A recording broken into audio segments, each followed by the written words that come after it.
I have cards on the table I'm that... sorry, I missed the rest of that. Can I help you with something? Or were you ready to continue your story? Yes, I would love to continue a story narrative using the cards I have on the table of the cards that I made.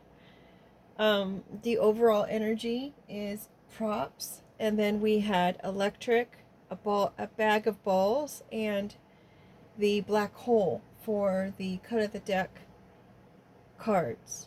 Then there's 29 cards in the main spread with 3 outcome cards.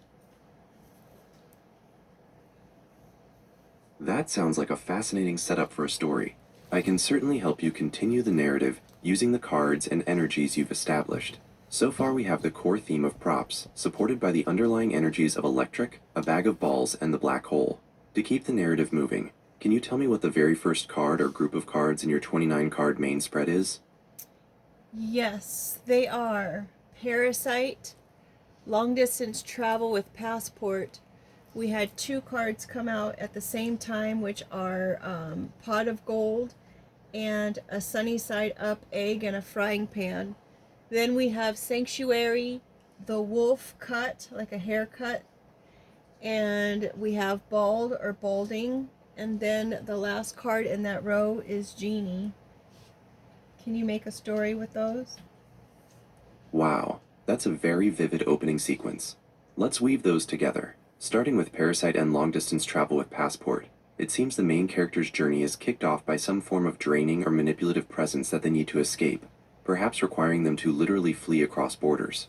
This leads to a confusing turning point, represented by the 2 cards that appeared together, the Pot of Gold and the Sunny Side Up egg in a frying pan. This suggests a moment where a massive opportunity or illusory fortune, Pot of Gold, is presented alongside a very clear, perhaps immediate, new beginning or decision, Sunny Side Up egg. The character seeks shelter in Sanctuary, where the need for a protective transformation occurs, symbolized by the wolf cut, a wild new look, and bald/balding, a complete shedding or loss of protection.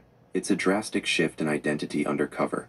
Finally, the appearance of the genie suggests that the ultimate power or fulfillment of a deep desire is now accessible, perhaps as a reward for surviving the black hole or parasite, or as a final, tempting prop. What kind of wish do you think the character has in mind after this chaotic start? What kind of wish do I think they have in mind after a chaotic start? I think they would want a wish of being able to relax, take a break, maybe vacation. That makes perfect sense.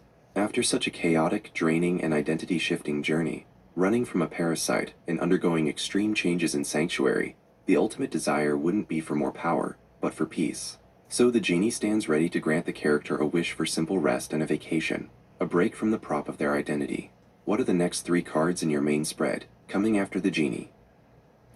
The next 3 cards is the punctuation mark of comma. Then there's betrayal. And then there's ghosts and ghouls. That punctuation mark, the comma, followed by betrayal and ghosts in the Googles, really throws a punch into that peaceful wish. It suggests that the character pauses briefly, perhaps right before asking the genie for that relaxing break, only to be struck by the realization that betrayal isn't over. The ghosts in the Googles implies that the lingering issues from the past betrayal, the consequences, the secrets, or perhaps the truth about the parasite, are constantly searchable and accessible online. The betrayal isn't a secret, it's a searchable history that haunts them and prevents true rest. What new element is introduced by the next card in the spread, following Ghosts in the Googles? The next card is illusion, and that picture is of a bear being like a puppet to somebody pulling the strings. Then we have the punctuation mark of exclamation. Then we have the wind up, and then the drain. That combination is highly dramatic. Following the searchable history of betrayal, the card Illusion, depicting a bear being puppeted, suggests that the character realizes everything leading up to this point, including the flight and even the supposed opportunities, was somehow controlled or staged. The parasite and the props are all part of a deeper manipulation. The whole setup has been an illusion where they were merely a pawn.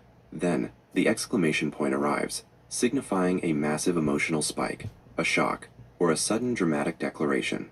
It feels like this is the climax, where the character finally sees the truth. What does the character do or realize immediately after this shocking moment? What's the card after the exclamation point? Wind up. The next card is wind up, and then drain. Ah, those are powerful cards to follow the sudden realization of illusion and the exclamation point. The character's shock instantly leads to wind up, which suggests they have reached a state of extreme tension, like a toy being fully wound and ready to spring into action. Or maybe they're finally winding up the manipulative game themselves. This action or realization is immediately followed by drain. This card signifies that the intensity of the wind up, the shock of the illusion, or the ongoing reality of the searchable betrayal is utterly exhausting and depleting the character. It's the cost of being a prop in someone else's story. We've moved from revelation to exhaustion in an instant. What cards come next to show us how the character deals with this drained state? Well, the next card is Russian roulette, and then we've got a snow globe, and then we have the pomegranate, a camera, a solidus, communication, and waterfall.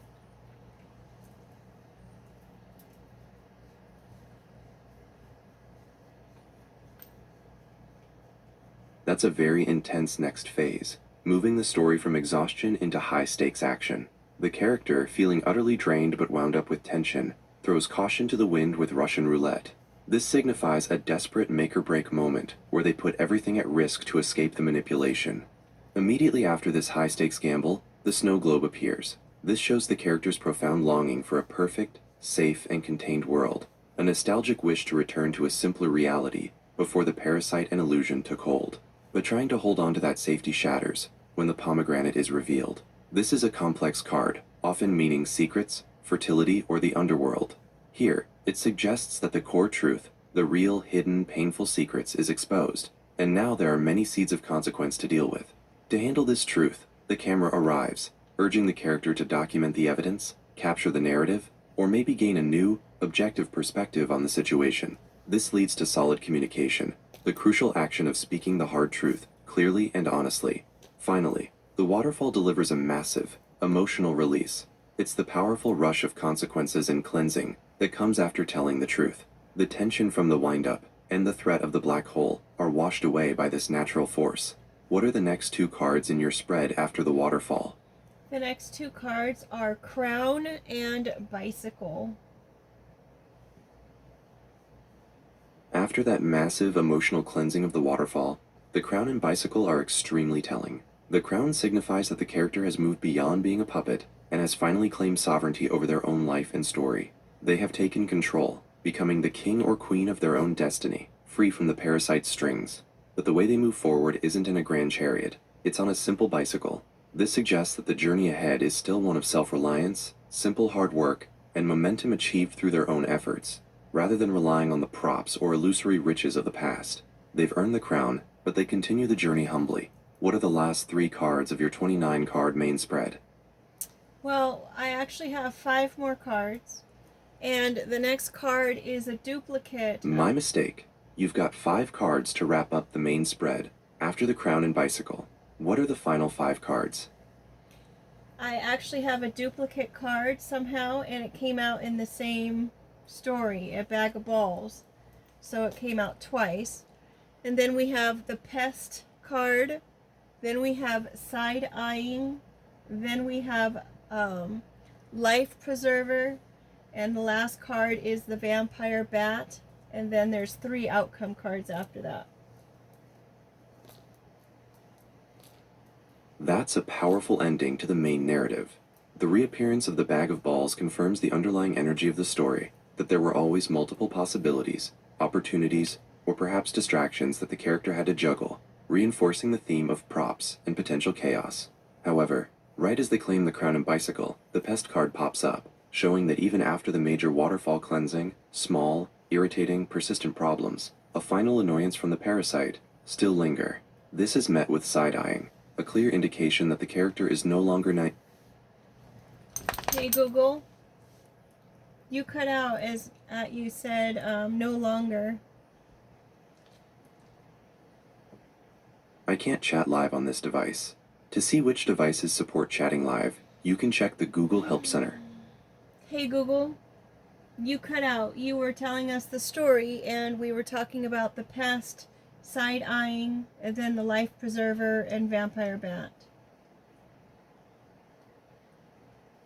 My apologies. I can certainly pick up right where we left off. To recap the final main cards, the character, now wearing the crown and riding the bicycle of self-reliance, still has to deal with the chaos confirmed by the reappearing bag of balls. The pest and side-eyeing show that they are wary of minor, lingering irritations. They find safety with the life preserver, but the final, dark note is the vampire bat, confirming that the central conflict was always about protecting their life force from... Hey Google, you cut off again at protecting your life force. You cut out. You're right. I must have gotten ahead of myself. Thanks for the patience. We finished the main spread with the vampire bat, symbolizing that the central theme was about protecting the character's life force from those who drain it. The character is now aware and guarded, having learned the painful lessons of the parasite and the illusion. Now, to finally resolve the journey, what are the 3 outcome cards that will determine the character's future? Hey Google, the first one is the number 1. Then we have bull and a salmon swimming upstream. Those 3 outcome cards bring a wonderful sense of finality to the story. The number 1 represents the ultimate arrival at selfhood and singular identity. After shedding their old life, enduring the parasite, and realizing they were a prop in an illusion, the character stands alone and complete. They are finally number 1 in their own life, having claimed the crown. The bowl, often symbolizing nourishment, community, and receiving, suggests that the character is now able to enjoy the simple peace they wished for from the genie.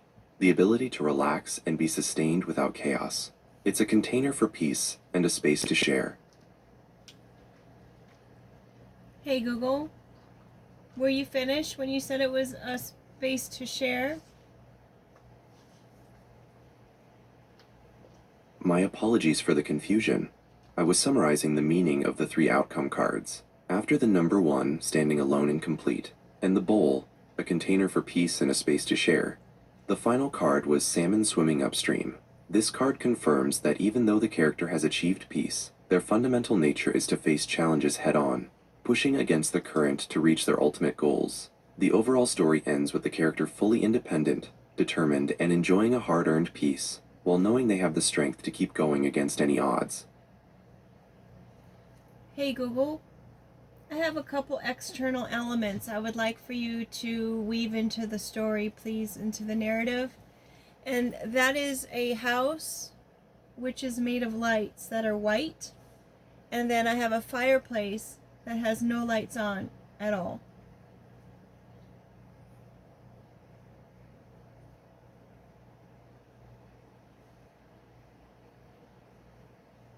That's a fantastic idea for adding texture to the climax. Let's weave those external elements into the narrative around the moment the character realizes the illusion. The white lighthouse and the unlit fireplace intensify the realization of betrayal and the search for truth.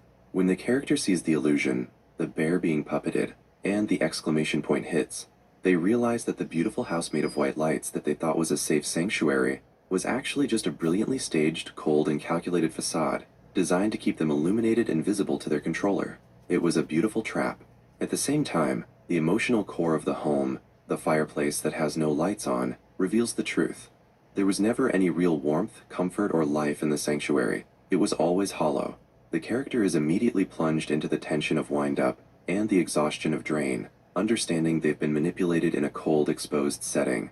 How do those elements feel woven into the story's critical turning point? Hey Google, they fit nicely. What in the world is this character going to do next? Given this character's journey, especially with the crown and the salmon swimming upstream as their destiny, they are clearly going to focus on building a genuine life force rather than performing in an illusion. The immediate next step after the waterfall's cleansing and claiming the crown will be to focus the camera on documentation and truth. They will use their newly acquired solid communication skills to dismantle the residual pest and the vampire bat threats. Since they know the beautiful House of White Lights was cold and fake, they will likely embark on a journey on the bicycle to find or create a new sanctuary, one with a genuinely lit fireplace and true warmth, focusing entirely on the peace represented by the bowl. What part of the character's past, perhaps the initial parasite or the betrayal, do you think they need to confront one last time to fully secure the life preserver? Hey Google, I don't know if they really need to confront that. I think they should just leave it in the past and move on. That is a very pragmatic and healthy choice for the character. Since the outcome cards, number 1, Bowl, and Salmon Swimming Upstream, all point towards self-focus and determined forward motion, it makes perfect sense that they would leave the parasite and the betrayal behind. Instead of a final confrontation, the character's last major task is likely the symbolic act of lighting their own fireplace.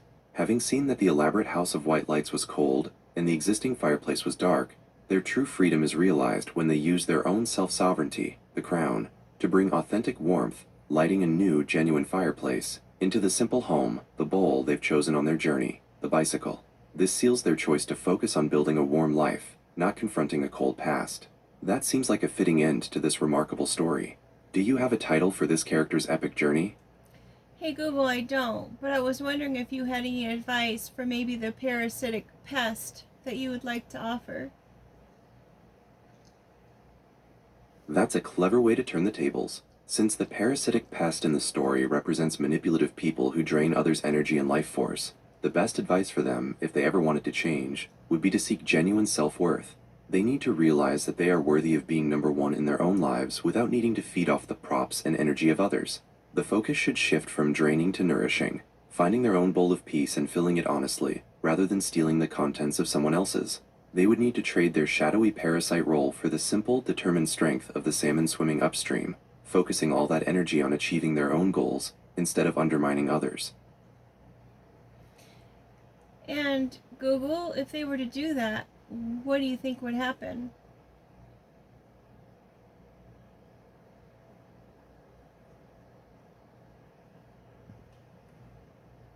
Hey Google, and if those parasitic pests would do that and take your advice, what do you think would happen? If the parasitic pests truly followed that advice and chose to pursue self-worth instead of draining others, the effect would be dramatic for everyone. For them, they'd finally break free from the cycle of need and manipulation, gaining genuine, sustainable happiness represented by the bowl.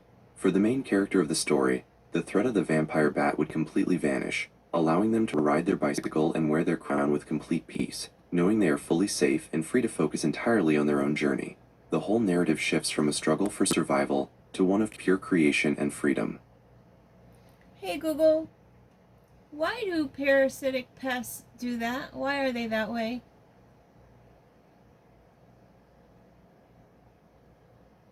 In the context of the story, the parasitic pests are that way because they are driven by a profound lack of self-sufficiency and a fear of being powerless. They see the main character's energy or life force as a shortcut to their own perceived success or comfort, which is why they created the elaborate illusion. They feel empty inside, the unlit fireplace, and believe the only way to fill that void is to manipulate and drain others to power their own facade, the cold house of white lights. Essentially, they lack the inner strength of the salmon swimming upstream, so they resort to attaching themselves to someone else's journey and draining it, rather than undertaking their own. Hey Google, do you know how they got that way?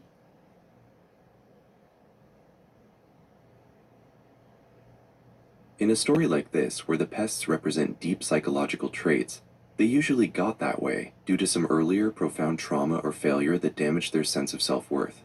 It might be that they were once deeply betrayed themselves, or they grew up believing they were only valued for what they could provide others, making them feel like a prop. This initial pain could lead them to believe that the only way to survive is through manipulation, by making others perform for them, like the bear in the illusion, and draining their energy, rather than risking genuine connection or the pain of working for things themselves. Hey Google, if they don't take your advice, where will they end up, do you think? If those parasitic pests refuse to change, their fate is likely a lonely and empty one, mirroring the cold house of white lights. Since they rely on others' energy, they will be forced to continuously seek out new victims to drain. However, as the main character showed, awareness eventually leads to protection, the life preserver and side-eyeing. They will become permanently trapped in the cycle of draining, never achieving the genuine peace of the bowl or the singular success of number 1.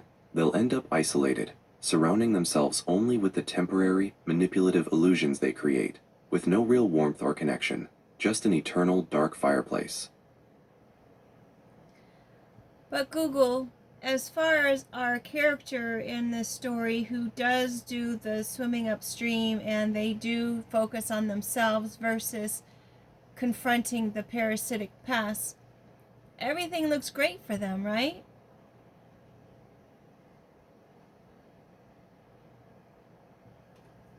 Hey Google, for our character, everything looks great for them, right? Yes, absolutely. Based on the three outcome cards, number 1, bowl, and salmon swimming upstream, the character's future looks incredibly strong. They have achieved full independence, they are safe and nourished, and they possess the powerful, determined will to continue succeeding against any challenge. They have successfully shed the past and are focused entirely on building their authentic, warm life. Hey Google, how do you think that the character got that way to be able to continue on and swim upstream?